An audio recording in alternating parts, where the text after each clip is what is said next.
Hello friends, welcome back to my channel. तर आज आपण घेऊन आलेलो आहोत 9वीचं science and technology test number 3चा भाग दुसरा. तर पहिल्या भागामध्ये आपण पहिले 5 क्वेश्चन्स बघितले. त्या क्वेश्चनमध्ये चौथा क्वेश्चन्स सुटलेला, त्यामुळे आपण या भागामध्ये क्वेश्चन 4 पासून स्टार्टिंग करूया. तर चला मग आपण क्वेश्चन 4ला स्टार्ट करूया. तर तुमचा क्वेश्चन 4 होता complete the following flow chart for 2 marks. तुम्हाला इथे एक चार्ट दिलेला आहे मायक्रो ऑर्गॅनिझम आणि त्याचे 2 टाईप्स आणि खाली त्याचेसुद्धा टाईप्स लिहायचे आहे. ते 2 मार्कांसाठी तुम्हाला त्या 4 जागा फिलअप करायच्या आहे. तर आपण करूया complete the following flow chart micro organism. तर मायक्रो ऑर्गॅनिझमचा एक टाईप दिलेला आहे प्रोकॅरियोटिक. तर मग दुसरा कोणता टाईप आहे? युकॅरियोटिक. मायक्रो ऑर्गॅनिझमचे 2 टाईप लिहिले, प्रोकॅरियोटिक आणि युकॅरियोटिक. तर प्रोकॅरियोटिकचा प्रोकॅरियोटिक खाली तुम्हाला लिहावं लागेल बॅक्टेरिया आणि युकॅरियोटिकचे 3 टाईप्स म्हणजेच प्रोटोझोआ, अल्गी आणि फंगी. तर तुम्ही बघू शकता, तुम्हाला असं लिहायचं आहे मायक्रो ऑर्गॅनिझम, त्याचे टाईप्स, परत त्याचे टाईप्स. तर हा झाला तुमचा क्वेश्चन 4. त्यानंतर आहे तुमचा क्वेश्चन 5. क्वेश्चन 5 आहे the naming done for the given diagram is wrong, identify the mistake and correct it. तर हा मी भाग 1 मध्ये सुद्धा सॉल्व केलेला आहे, यात सुद्धा सॉल्व करूया. तर इथे दिलेले जे नेमिंग आहे ते रॉंग आहे. आपल्याला त्यातील मिस्टेक आयडेंटिफाय करायची आहे आणि आपल्याला करेक्ट नेम त्याखाली लिहायचे आहे.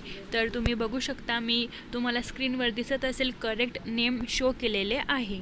तर फर्स्ट डायग्राम होती हायपरटोनिक, सेकंड डायग्राम होती आयसोटोनिक आणि थर्ड डायग्राम आहे हायपोटोनिक. अशा प्रकारे आपला क्वेश्चन 5 3 मार्कांसाठी होता, तो आपण सॉल्व केलेला आहे.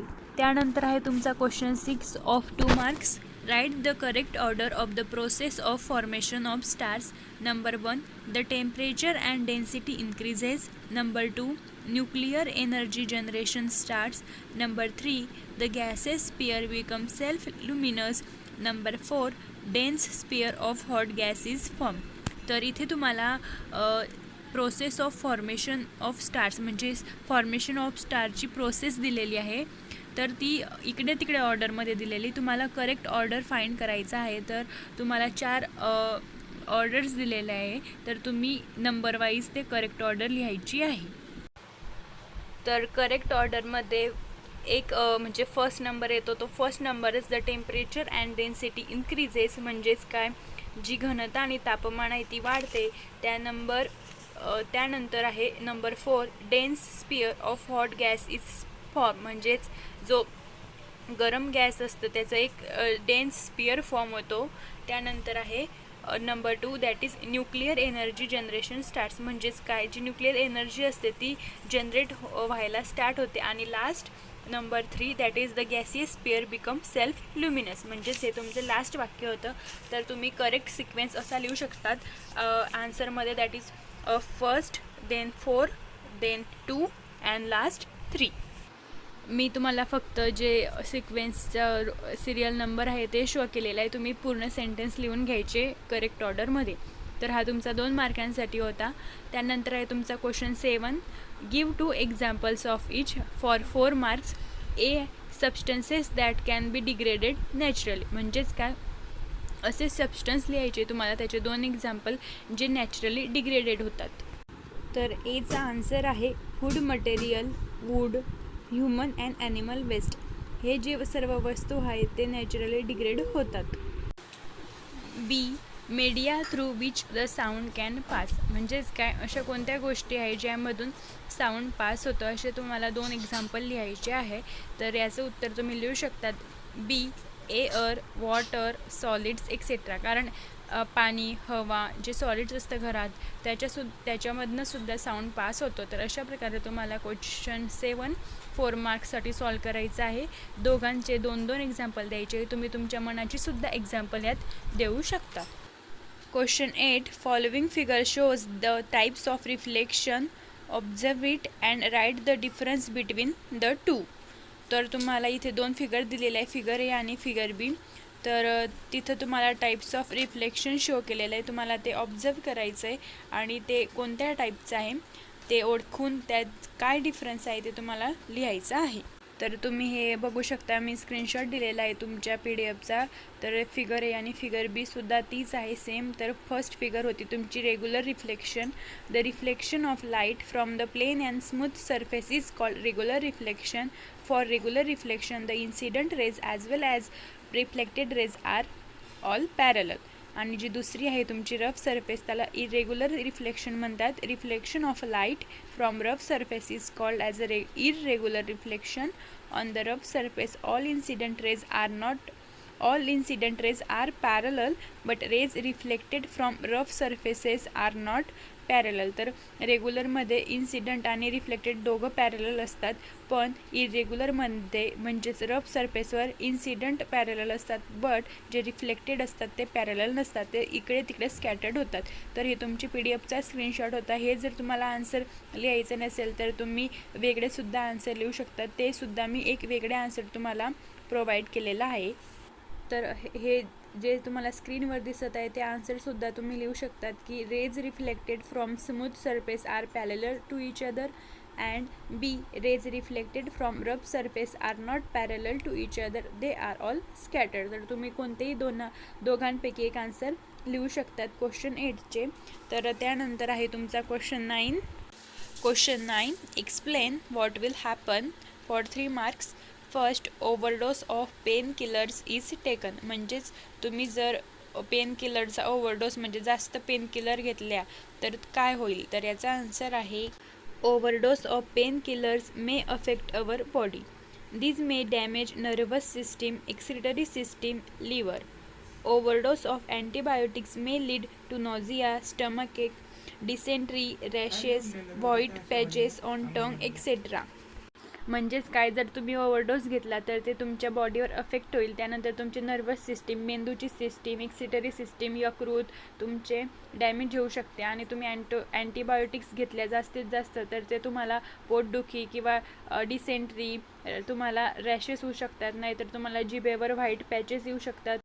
तर what will happen, overdose of pain killers is taken, हे आपण आन्सर बघितलं आहे.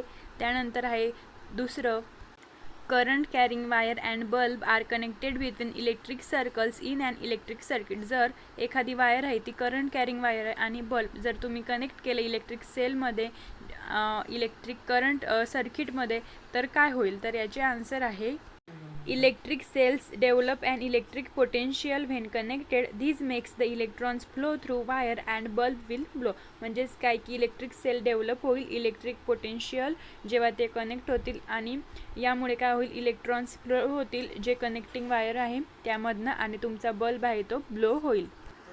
Then question 3, the volcanic eruption took place. म्हणजेच व्होल्कॅनिक इरप्शन झालं तर काय होईल. तर याचे आन्सर असे लिहूया. This can spurt lots of hot ash and rocks into the air, making them extremely dangerous.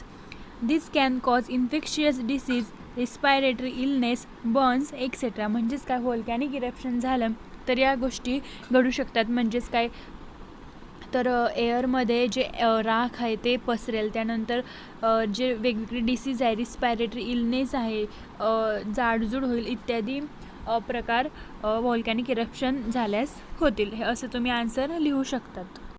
त्यानंतर क्वेश्चन 10 आहे तुमचा last. Observe the given diagrams and answer the following questions of 2 marks. म्हणजे इथे तुम्हाला डायग्राम दिसत असेल, 2 मार्कांसाठी हा क्वेश्चन आहे. तर ए आहे, the manmade materials are shown in the diagram, what effects can they have on the environment. म्हणजेच जे मॅनमेड मटेरियल्स आहेत ते तुम्हाला दिसत असतील तर त्यांचा आपल्या इन्व्हायरमेंटवर काय परिणाम आहे.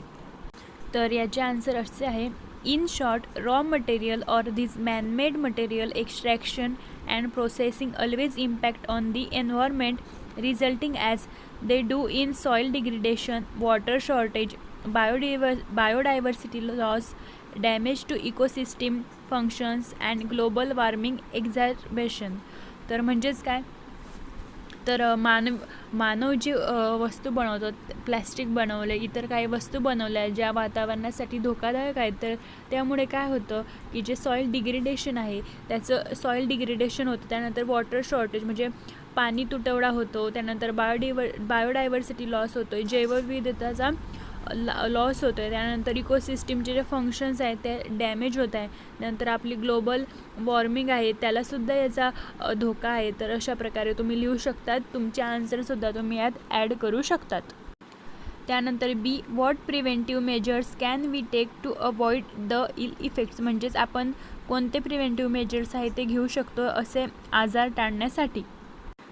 तर याचे आन्सर तुम्ही असं लिहू शकतात. मी पॉईंट वाईज लिहिलेलं आहे. First, avoid burning leaves the trash and other materials, म्हणजेच जे जळणाऱ्या वस्तू असतात ते टाळा. त्यानंतर avoid using gas powered lawn and garden equipment.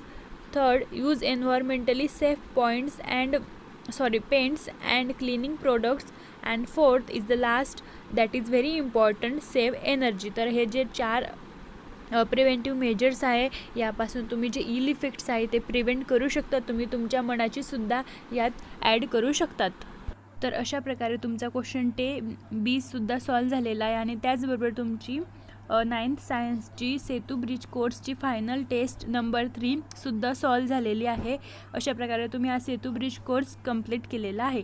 तर विद्यार्थी मित्रांनो, काही समजलं नसेल तर तुम्ही विचारू शकतात. व्हिडिओ आवडला असेल तर लाईक करा. अजूनपर्यंत सबस्क्राईब केलेलं नसेल तर सबस्क्राईब करा, कमेंट करा, शेअर करा. इतर वर्ग मित्रांनासुद्धा शेअर करा, त्यांनासुद्धा याची मदत होईल.